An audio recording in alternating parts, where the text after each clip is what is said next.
Hi, I'm Coach Corey Wayne, and this is my video coaching newsletter. And the topic of today's newsletter is going to be, she'll be back. Well, I've got an email here from a guy who he was married for about 17 years, recently separated from his wife. So obviously he's been out of the dating world for a while. And as he got back into it, he met a girl, actually a couple different women it seems that he was interested in. And one of them started jerking around. He's thinking, what the hell is going on? This girl's giving me mixed signals. She says she wants to come see me and hang out, and then she doesn't. So he got involved in following my work, started applying it. And what I really liked about his email is he doesn't do a perfect job of everything right. He actually says some things that are a little inappropriate. I wouldn't have worded or said that way. But you'll see that he still has success. And so what I liked about it is that I've talked about this many times in the past, is like everything that's in my book, 3% Man, this is meant to be a guideline. It's not etched in stone. It's not totally inflexible, and if you do one thing wrong, it'll never work out for you. The idea is you want to do more things right than wrong. If you haven't read my book yet, you can read it for free at understandingrelationships.com. All you got to do is subscribe to the email newsletter. You can also read my second book, Mastering Yourself, which is all about figuring out your purpose and mission and aligning your life with your true calling. But obviously for the purposes of this video, we're going to be discussing what's in 3% Man. And so again, you'll see that the guy, he's not perfect, he makes some mistakes, but the idea is, as I talk about in 3% Man, is the higher a woman's attraction is for you, the more mistakes that you can make. And so he's still able to get the results that he wants, even though his approach is not perfect. So obviously I'm going to critique it, and the goal is to get better and learn a little bit, but at the end of the day, it was good enough for him to get the success that he wanted. So no matter really how it looks, it worked out. Good for him. So with that said, I got a quote that I wrote in this particular topic because it also brings up a really good point that is important for guys to get to, and that, it's like the title of the video, she'll be back.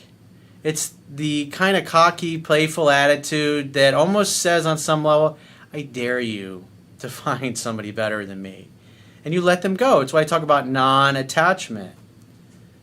And it has such a powerful effect on women and their attraction to you. So I'm going to go through the quote and then we'll get into his email. And the quote says, women are attracted to men who they can't have their way with and who they can't move off of their center. Men who have a playful, humble, but slightly cocky attitude that no matter what happens, eventually, they will get what they want. Men who never compromise their goals, values, and won't let beautiful women intimidate them with the potential of losing them forever. As a matter of fact, they playfully dare women to try and find someone better. It's always better to have a woman seeking your attention and validation instead of the other way around. Men who try to prove themselves to women only prove that they are not worthy.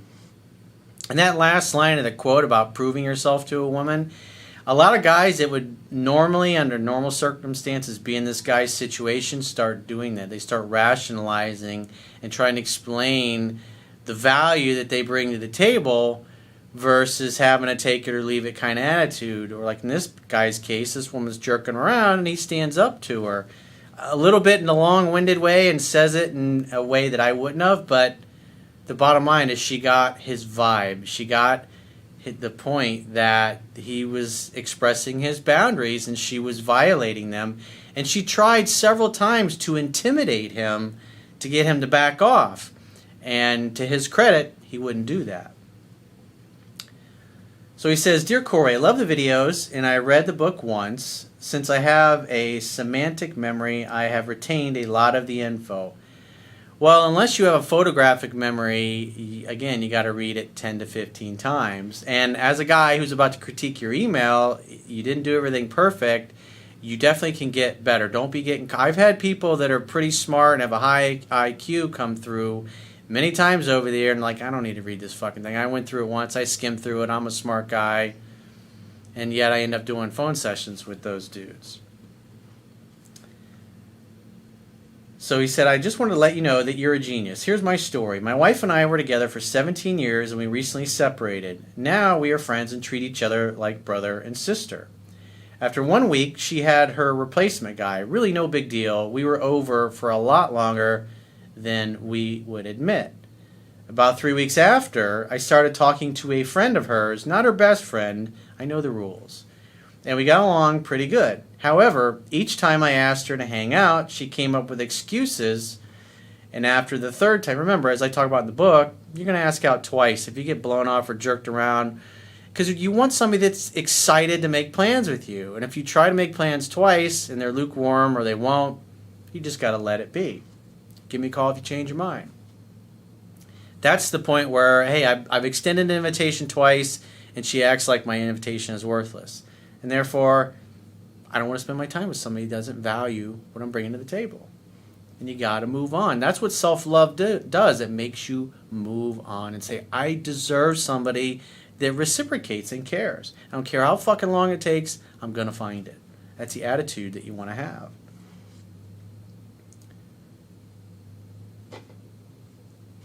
So he says, each time I asked her to hang out, she always came up with excuses, and after the third time, she told my ex that she wanted to try and patch things up with her ex-husband.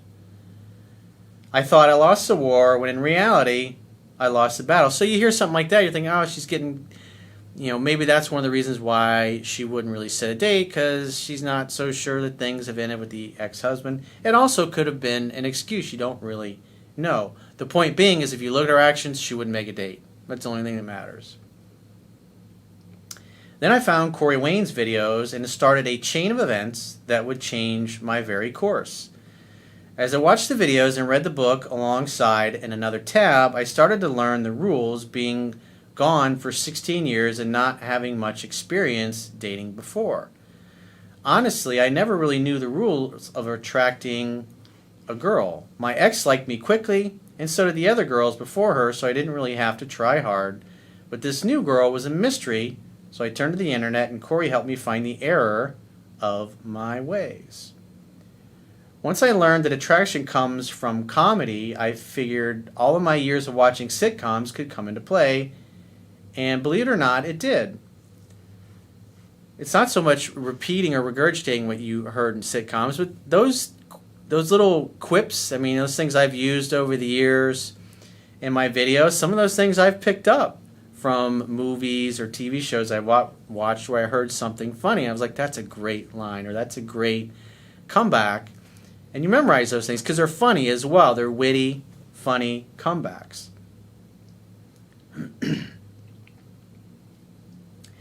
Watching all those quick-witted comedians and Corey himself helped me start down a new path. This girl is around my age, a Sagittarius, and they are the hardest ones in the astrological chart to figure out. So needless to say, this was a big challenge for me, but with Corey in my corner, I stood strong. Now, about 2 weeks into watching videos and reading the book, I was ready to start applying things I was learning. My last text to her before learning what to say basically gave her a small guilt trip saying, I'm a catch and it's your loss. He says, I can admit my mistakes. So he's trying to manipulate her and make her feel guilty in order to get her to go out with him. And that's a little bit of the vibe. I'm trying to prove myself that I'm worthy to you. And that got the I'm not looking for anyone speech. He says, you know that speech. So obviously she felt the pressure. You gave her the vibe, like, I'm looking for a girlfriend, I'm looking for a relationship. And obviously when you haven't even been out on a first date yet, that's like proposing to a girl you met 5 minutes ago. It's not going to work out in your favor. However, my next interaction with this girl went quite differently because I applied some of what I knew and what Corey was teaching. No pressure, we're cool type of attitude. This is what I wrote. Friends is cool. I'm just new to friendships again. I was in a 17-year relationship as well. Well, I would have never mentioned ever being friends only. You can playfully say, well, I'm not looking for anything either, but, maybe friends with benefits, maybe we could do something like that. I don't know you well enough. It's a good way to throw it out. You never ever agree to being just friends. So, with that said, Come on, man. You're not interested in being friends. You only agreed to be friends because you thought, I don't want to lose her. And that's part of what makes this pressure point so difficult. But like I said, we all know he's going to have a success anyways. But that's just, for the rest of everybody else watching, that's not what you want to say. He says, I'm just a stickler about sticking to schedules and my own morals. I know you're not ready for anything serious, and I'm not trying to push anything. I do like you, but I'm actually a very patient person. I survived many years of my life on my own, even in a relationship, so don't worry, we're cool. Then she wrote back, thank you, you're the first guy to say that. So in other words, he, in his inartful way, if you will, articulated that, hey, I can take it or leave it. It'd be cool if it worked out, and if it doesn't, that's fine too. This isn't my first rodeo, sweetheart. In essence, that's kind of what he's saying to her. And at the end of the day, he gave off the right vibe because she's like, oh, I really appreciate that. Because the average guy is usually going to get upset when you hear, like, what's wrong? What, do you think you're better than me? Why don't you like me? The next day, I received this message. Hey, hun, just saying hi, how are you? Was thinking about you, so I thought I would see how you are. Obviously, that's a good sign. That means her attraction went up. He says, and the tennis match was started. Obviously, in reference to the videos I've done over the years. I think I actually did one. Dating is like tennis. You hit the ball over the net, you got to wait for the girl to hit it back. Women that are interested will actually hit it back, the ball back. In other words, they'll continue the conversation. Women that aren't, they'll just ignore you. And that's okay too. You get your information. It went for a good week or so, then came the first, what I considered to be a blow-off. She said she was coming to visit for hours and hours, but then I had enough and said, maybe something came up, life happens, sucks that we missed each other, but I'm getting tired and I'd like us to meet up, check your schedule and see what works and get back to me. So in other words, sounds like she hadn't gotten in touch, and there's a little bit of butthurt in that.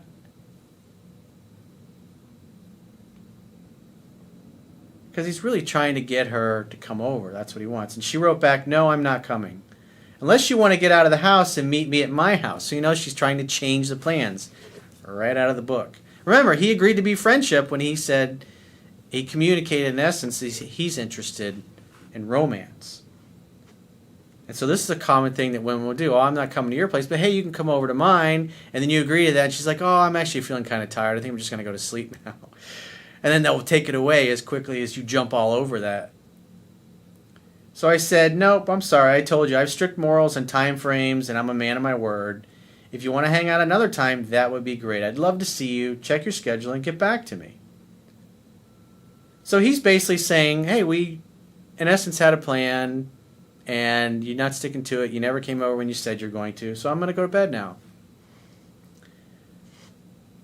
And so normally, women get upset, and what does the average pleaser guy doesn't know any better? He's, oh, I'm sorry, I didn't mean to upset you. And it's like, well, okay, just don't do it next time. I'm going to go to bed now. And of course, they never get together. But he's not going along with her agenda, because she did say she was going to come over, and he's holding her accountable. She said, I'm coming over to your house. And then after not coming over, she's like, well, come over to mine. He's like, no. She got quite upset with that and wondered why I was being so mean. So I wrote, I'm trying to be a man, and a man sticks to his word. You said you were coming over a bunch of times. Now the whole day has gone by, and I'm getting tired. That's all. You can come if you really want to come. I'm up for about 10 to 15 more minutes. So keep in mind, she's still trying to intimidate him, and why would she be doing that? Because, again, he said he'd be okay with being friends. You know, I pointed out already, it's just, you give off that wrong vibe, and then you start acting strong, they're going to test you to see if you really are all that or if they can intimidate you. So you can see this is like the second or third time she's really trying to intimidate him to get him to change his mind. This is a subtle way, without most guys realizing it, that they fail tests of their strength and they have no idea what's going on. She's trying to jerk him around and see if she can get him to change his mind and jump through his butt to accommodate her. Deep down, she doesn't really want that, but she's trying to see if she can get away with it. Because if she can, it means he's a bitch and therefore unattractive, and she'll blow him off. But if she can't, it's going to create attraction. She She got more upset and accused me of being upset that she said she didn't want to date right now. So now she's throwing something else in there. Women are pretty creative like this. So being Corey Wayne, I responded with, honestly, I've been learning a lot about women in the past few weeks. I'm not butthurt about being friends. I'm really just a stickler on certain things, and I'm really getting tired. That's all. Well, I would have never admitted the thing about the friendship. I would not have phrased it that way.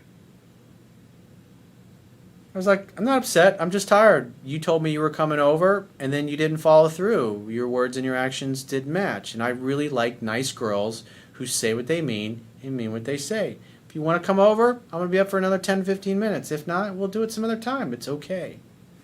That's how I would have worded it. She said I wasn't being a good friend to her. Oh, now she's using a guilt trip. So I said, if I was really your friend, you would have paid attention to the time. It's a true statement. In other words, if you really cared, you would have followed through on what you said instead of being a flake. I like it that he's calling her out on it. He's calling her out on her bullshit and her flakiness because she deserves it. You kept saying you were coming, then the more time kept passing. I've always been a stickler on times, and I was losing the energy to stay awake, and have a coherent conversation with you. She got mad one more time, so I responded with, and this might be the key thing that changed the tides. Look, I think you're a great girl, and I'm not your parents, so you won't be getting a lecture from me, but I do require respect from potential girls I like, my friends, and my family. I may be a stay-at-home dad, but I value myself and my time. If you want a strong, confident guy in your corner that's not going to pressure you into anything, great, that's me. But friends like that, like one another, will call each other out on stuff that bothers them. Again, I don't like the fact that obviously he's using the F word because you're, again, reinforcing that, okay, we're just platonic friends. He says, what happened next, you ask? That is the million-dollar question. Well, the next day started like any other day. I was picking up dishes and helping my son, and lo and behold, who shows up on my doorstep? That's right. She came to apologize to me. Isn't that interesting? She's upset. She's pissed off. She's tried to intimidate him a number of times, tried to guilt him, made him feel bad. And all the while, deep down, she knows she's being a fucking rude, disrespectful bitch. And every time he called her out on it. And what happens? She comes and apologizes to him. This is a sign of a good woman. A good woman would say, I'm sorry for being a bitch. I was really being inflexible and I'm sorry. That's what you want. A woman who's just an asshole ain't going to apologize. But this girl did. So I like that. It's one good thing, just one. Doesn't mean she's ready to be your wife or girlfriend or anything like that. I'm just saying that's a good sign. That's what you want to look for. I stood up for my values and believed in me, and that changed the tide. Also, we had sex that morning. Ding, ding. Hang out and have fun and hook up. Despite the fact he was using the F word, he still got laid. After that day, the messages and visits started happening more and more until she was texting me each day, minus one day here and there. Because remember, women might text you a couple times a day, and all of a sudden, for the next day or two, just fucking disappear. And you're like, what happened? I thought it was going to grow and grow and grow. No, they get bored, they get comfortable, they don't make any effort, and then you don't do anything after a couple days. You're like, I haven't heard from him. What's going on? Is he seeing somebody else? Does he not like me? Did he get hit by a bus? And we visited each other 1 to 2 times a week. Now I'm in the 3rd week of us getting to know each other, and the mimicking is starting to happen. She used certain emojis, so I started using them too. He's matching and mirroring her behavior. In other words, he's slowly reciprocating what she's doing. Then I would be text something for a little while, like, hey babe, and now she is texting it too. I give her all the freedom she wants. And I never ask, where have you been? Because it's only 3 weeks. She ain't your possession. It's not my business because we are not exclusive yet, and I never text again until she texts me. And she really does come back. It's awesome.